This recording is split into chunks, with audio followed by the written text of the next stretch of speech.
صدر ٹرمپ کا ایرانی یورینیم حاصل کرکے تلف کرنے پر اصرار۔ ایران سے مذاکرات جاری ہیں، صرف یہ چاہتے ہیں کہ ایران جوہری ہتھیار حاصل نہ کر سکے۔ صدر ٹرمپ کی صحافیوں سے گفتگو، آبنائے ہرمز پر کنٹرول کا دعویٰ، ٹول ٹیکس کے بغیر جہازوں کی آمد و رفت پر بھی زور۔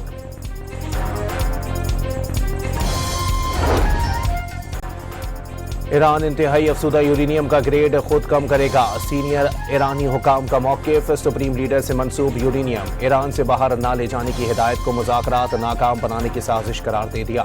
پاکستان کے ذریعے ڈیل کے مسودے پر امریکہ سے پیغامات کا تبادلہ جاری ہونے کی تصدیق۔ روس نے امریکہ ایران کسی بھی ممکنہ ڈیل پر عمل درآمد میں تعاون کا یقین دلا دیا۔ انتہائی افزودہ یورینیم کا فیصلہ کرنا ایران کا حق قرار دے دیا۔ ترجمان روسی وزارت خارجہ نے واضح کر دیا، جوہری تنازع صرف سفارتی ذرائع سے ہی حل کیا جا سکتا ہے۔ امریکی وزیر خارجہ مارکو روبیو کہتے ہیں کہ صدر ٹرمپ ایران کے ساتھ کامیاب مذاکرات چاہتے ہیں۔ تہران سے بھی مثبت اشارے ملے ہیں۔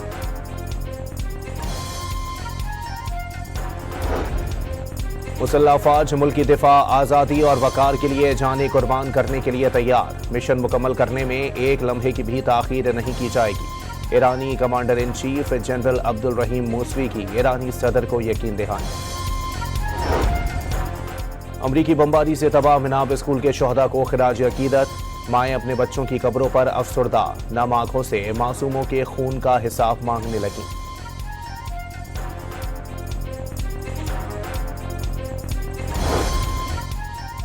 جنوبی لبنان میں ایمبولینس سینٹر پر اسرائیلی حملے میں 4 افراد شہید ہو گئے، 24 گھنٹوں میں شہادتیں 18 ہو گئیں۔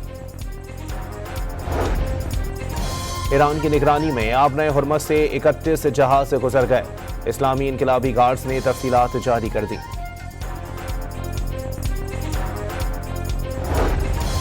چین نے پاکستان کی ثالثی کی کوششوں کی حمایت کی، ہر مشکل وقت میں پاکستان کے ساتھ چٹان کی طرح کھڑا رہا۔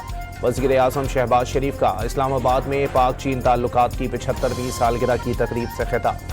صدر مملکت کی جانب سے عالمی امن کے لیے چین کے کردار کی تعریف، اقتصادی راہداری ترقی کی علامت اور چین کے ساتھ دوستی پاکستان کی خارجہ پالیسی کا بنیادی ستون قرار دے دی۔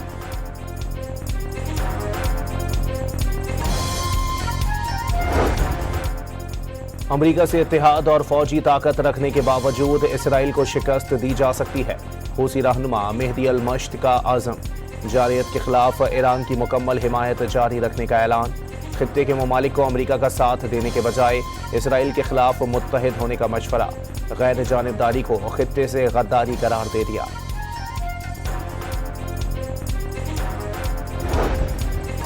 امریکہ نے حزب اللہ سے تعلق کے الزام میں 9 لبنانی شخصیات پر پابندیاں عائد کر دیں۔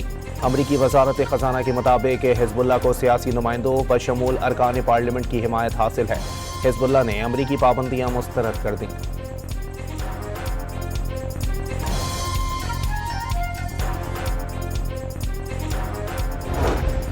خطے کی کشیدہ صورتحال کا LNG کی قیمتوں پر اثر، قیمت میں 28% اضافہ کر دیا گیا۔ سوئی سدرن کے سسٹم پر قیمت $3.5 جبکہ نادرن پر $3.4 فی MMBTU بڑھا دی گئی۔ اوگرا نے مئی کے لیے نوٹیفیکیشن جاری کر دیا۔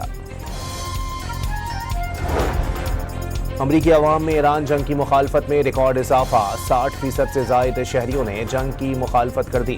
صدر ٹرمپ کی مقبولیت کا گراف بھی گر گیا۔ فاکس نیوز کی سروے رپورٹ جاری۔ GHQ میں پاک فوج کے افسران اور جوانوں میں اعزازات تقسیم کرنے کی تقریب۔ فیلڈ مارشل سید عاصم منیر نے فوجی اعزازات شہداء کے اہل خانہ، افسران اور جوانوں میں تقسیم کیے۔ خیبر پختونخوا میں سیکیورٹی فورسز کے انٹیلیجنس بیسڈ آپریشنز، 48 گھنٹوں میں 23 دہشت گرد مارے گئے۔ کارروائیاں دتہ خیل، اسپینوام اور بنو میں کی گئیں۔ ہلاک دہشت گردوں میں مبینہ رنگ لیڈر جان میر عرف طور ثاقب بھی شامل۔ فلسطینیوں کے لیے غزہ امداد لے جانے والے 430 رضاکار اسرائیلی قید سے رہا۔ فیصل ایدھی کے بیٹے سعد ایدھی بھی رہائی پانے والوں میں شامل۔ غزہ فلوٹیلا ارکان کے ساتھ اسرائیلی وزیر کی بدسلوکی کے خلاف ایتھنز میں احتجاج، شہریوں کا اسرائیلی سفارت خانے کی طرف مارچ۔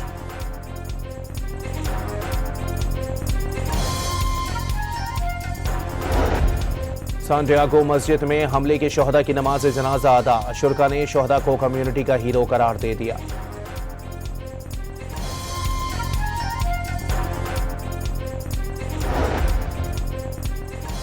ترکیہ کی عدالت کا اپوزیشن لیڈر کو عہدے سے ہٹانے کا حکم، قائد حزب اختلاف نے فیصلے کو ججز کی بغاوت قرار دے دیا۔ عدالت کے باہر جمع حمایتیوں سے خطاب میں پارٹی فیصلے تک عہدہ نہ چھوڑنے کا اعلان۔ نیو یارک میں طوفانی بارشوں کے بعد سڑکوں پر دریا بن گئے، گاڑیاں ڈوب گئیں، شہری گھٹنوں گھٹنوں پانی سے گزرنے پر مجبور۔